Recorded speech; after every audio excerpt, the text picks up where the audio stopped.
Que faut-il comprendre du débat et des positions des uns et des autres sur la déchéance de nationalité?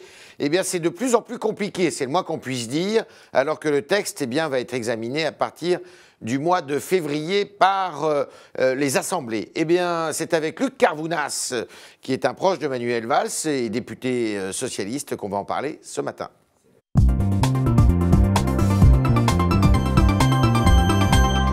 Sénateur-maire d'Alfortville, pardon. Et mes socialistes, oui. Toujours. Bonjour Luc Carvounas. Bonjour frère. Alors, je vous livre les propos de Jean-Christophe Cambadélis ce matin. Que j'ai entendu. À l'antenne d'Europe 1. Faut-il dénier le droit d'être français aux terroristes qui nous dénient le droit d'être français? Oui. Faut-il qu'il y ait des discriminations entre Français? La réponse est non. Faut-il qu'il y ait des apatrides? Réponse non. Alors, quelle est la position du Parti socialiste? Je comprends. Parce que là, j'ai rien compris. Alors, je comprends que l'entame de notre échange démarre comme cela de votre côté. Vous comprendrez que de mon prisme à moi, j'ai trouvé ce matin l'interview du Premier secrétaire extrêmement, au contraire, claire. Et pour celles et ceux qui nous écoutent, qui nous regardent, à un moment donné, je comprends qu'on soit un peu perdu dans les débats où nous, les socialistes, on a souvent le mérite de se faire parfois des nœuds à la tête. Hein, je ne vous évoque pas le débat sur le travail le dimanche, mais là, à nouveau, il y a un débat. Moi, il faut être cohérent. Le 16 novembre, au Congrès, j'y étais, nous sommes tous levés. Nous avons tous, à part quelques rares collègues comme Pouria Mirchahi, je lui reconnais. Qui ne s'est pas levé, lui. Qui ne s'est pas levé. Il n'a pas applaudi, donc. Voilà. Mais nous sommes tous levés. Et aujourd'hui, on assiste à un débat qui trouble la décision. La faute à qui? Je pense à la faute à une partie des... Jean-Christophe Cambadélis? Non, la faute à une partie des députés socialistes qui, depuis le début de ce quinquennat... Le problème, il est à gauche, pas à droite. Hein. Polémique. Oui, mais il faut assumer les choses. Oui, c'est une mesure de droite. Oui. Oui, c'est laquelle? La déchéance? La déchéance c'est une mesure de droite. C'est une mesure qui était portée par la droite, qui a été reprise après par l'extrême droite. Ce n'est pas une mesure d'extrême droite, c'est une mesure de la droite.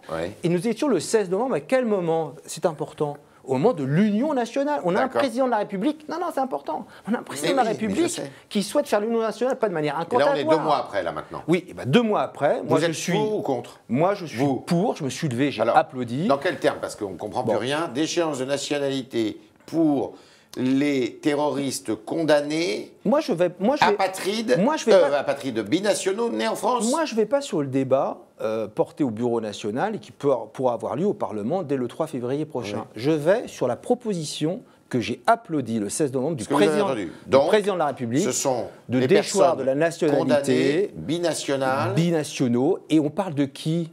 Qui sont nés en France. On parle de qui? On parle de terroristes. Donc c'est pas pour tous les... Donc c'est pas la déchéance pour tous alors? Non mais attendez, la déchéance pour tous, je n'y suis pas favorable. Parce que pour trouver une solution à ceux qui portent le débat, on arrive à la question de la déchéance pour tous. Vous savez à quoi ça m'a fait penser? Donc vous allez voter une mesure de droite en fait. Ou à qui ça m'a fait penser? Luc Carvounas, sénateur-maire d'Alfortville, va voter une mesure de droite, c'est ça? Luc Carvounas votera la mesure proposée par le président de la République qui veut l'Union nationale.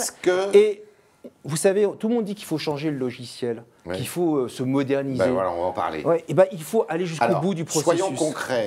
Il y a 2 réformes de la Constitution qui avaient été engagées dès le 16 novembre, comme vous l'avez dit. On inscrit l'état d'urgence dans la Constitution. Je crois que cela, déjà, ça ne prête pas de débat à personne. Ça va être adopté. Ça ne prête pas de débat.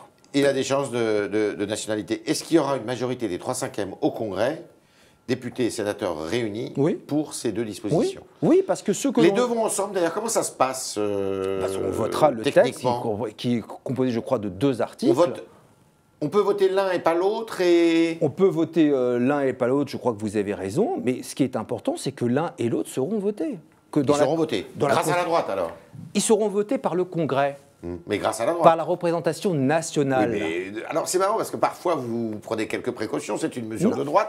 Je vais vous faire plaisir parce que je vois sourire. Ce sera voté avec les parlementaires de droite et avec les parlementaires de gauche. D'accord. Parce que ce que l'on entend... Il y aura la majorité. Il y aura la majorité des 3/5, bien sûr. C'est une décision pour vous politique ou c'est une décision juridique? Fleur Pellerin a fait le distinguo ce matin. Moi je crois qu'il faut arrêter. Comme l'a dit ce matin Cambadélis, il faut arrêter encore une fois, de se faire des nœuds à la tête et de porter ces débats-là. Moi, je vais vous dire, Yves Tréhard, on fait quoi depuis le 16 novembre si demain, par rapport à la parole présidentielle, par rapport à un Parlement qui s'est levé à l'unisson pour applaudir les propositions de l'Union nationale et donc avec des mesures aussi de droite comme des mesures de gauche du président de la République. On fait quoi demain? Parce que le danger est toujours là. Si les terroristes récidivent, et malheureusement, ils risquent de récidiver. On va dire quoi aux Français? Si non, mais on va leur dire quoi? Bah oui. Si Hollande, c'est pas moi qui ai la réponse, c'est vous. Si Hollande perd cet épisode, est-ce qu'il peut se présenter néanmoins à la présidentielle? Alors je vois bien que l'attention va être attirée par l'élection présidentielle toute l'année 2016, et puis la primaire à droite va mettre le focus. Mais le sujet, il n'est pas là. Le sujet, il est que le président de la République, dans ce quinquennat-là, va, sur sa proposition, faire réviser la Constitution, et nous aurons les 3/5 au Congrès. Bon. Est-ce qu'on est au début de quelque chose qui est souhaité par beaucoup chez vous, mais aussi un peu à droite, d'une recomposition du paysage politique? Écoutez, à la faveur de ce qui se passe là. Recomposition politique, nous en tous les cas au travers du Parti Socialiste, notre démarche qui démarre là en ce début d'année, qui aura son aboutissement en novembre sur l'Alliance populaire, sur la recherche de ce dépassement, que l'on avait, on avait obtenu le dépassement de nous-mêmes. C'était où? C'était quand? C'était au moment des primaires citoyennes. Il y a certains maires qui, depuis hier notamment, demandent le rapprochement à nouveau avec le Parti Socialiste. Philippe Sorel, maire de Montpellier, l'Alliance populaire, il l'a faite dans la ville de Montpellier, c'était une ville la plus importante de France. Donc ça existe, on a déjà des exemples. Moi, mon seul souci, c'est qu'il faut d'un côté qu'on travaille éminemment à cela, nous les socialistes, dans l'Alliance populaire que l'on prône avec Jean-Christophe Cambadélis. Y compris avec les écologistes. Bien sûr, avec les écologistes. Avec les gens du Front de gauche. Avec le Parti communiste. Vous savez, avec le Parti communiste. J'ai présidé... Ça peut aller de Bayrou à... Je vais vous dire une chose. J'ai orchestré la fusion des listes du deuxième tour pour la région Île-de-France, étant le directeur de campagne de Claude Barthelone. Je peux vous garantir que plus rien ne rapproche le PG du PC. Je l'ai vu, je l'ai vécu physiquement. Donc c'est plus la question du front de gauche. Donc nous êtes plus proche du PC que du PG, vous. Mais il y a une alliance historique entre le PC et le PS. À propos, au fait, vous étiez pour, vous, cet axe de race blanche cité par M. Barthelone, que l'électorat de Mme Pécresse était de la race blanche? Est-ce que vous pensez sincèrement que le débat se situe là, alors que cette élection... C'était une faute.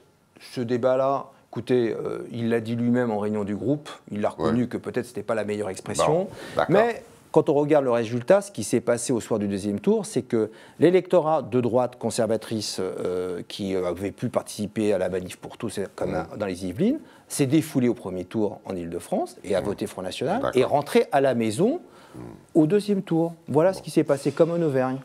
Est-ce que demain, sombre commémoration, celle du début de la vague d'attaques islamistes du mois de janvier l'année dernière, est-ce que finalement on n'a pas trop tardé pour prendre des mesures importantes et que ces mesures on les a prises plutôt après le 13 novembre? Vous êtes d'accord avec ça? Non, parce que ça c'est un débat qui a été porté, la raison de le faire, l'opposition par la droite républicaine, alors que, écoutez, je vais vous passer le catalogue à l'après-vert de toutes les mesures, et d'ailleurs il y a un très bon document qui émane du groupe socialiste à l'Assemblée nationale, depuis Charlie jusqu'à malheureusement le 13 novembre, on ne peut pas nous traiter de laxisme, d'avoir pas pris des mesures. On a pris la loi antiterroriste, qui d'ailleurs, par ceux-là même qui aujourd'hui nous parlent de la révision constitutionnelle, déjà à l'époque nous disait qu'il ne fallait pas mener cette mesure, cette loi liberticide de cette manière-là.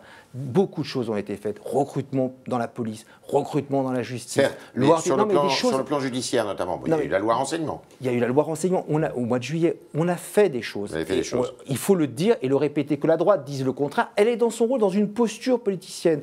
Depuis le 13 novembre, chacun a compris que nous sommes passés dans un autre monde. Qu'aujourd'hui, malheureusement, les concitoyens français vont vivre comme les concitoyens israéliens avec le terrorisme au quotidien. Il faut qu'ils le comprennent. Le radical de gauche, Roger Gérard Schwarzenberg, qui est mon département. Oui, tout à fait.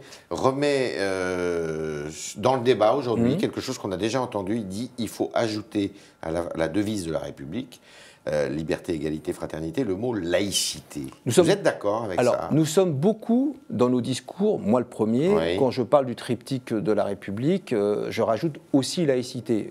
Les radicaux de gauche sont évidemment les fervents défenseurs de la laïcité. Ils en étaient les promoteurs sous la Troisième République. Voilà, donc il est dans son ADN, il est dans sa culture. Mais c'est quelque chose qui est souhaitable. Mais j'ai envie de lui dire que là, pour le coup, tout élu républicain en capacité, qu'il soit maire ou parlementaire, le fait déjà. De gauche ou de droite? Le fait déjà. D'accord. Remaniement, c'est possible? Voilà, là, vous interrogez la mauvaise personne. Pourquoi vous n'avez pas été appelé? Ça se saurait.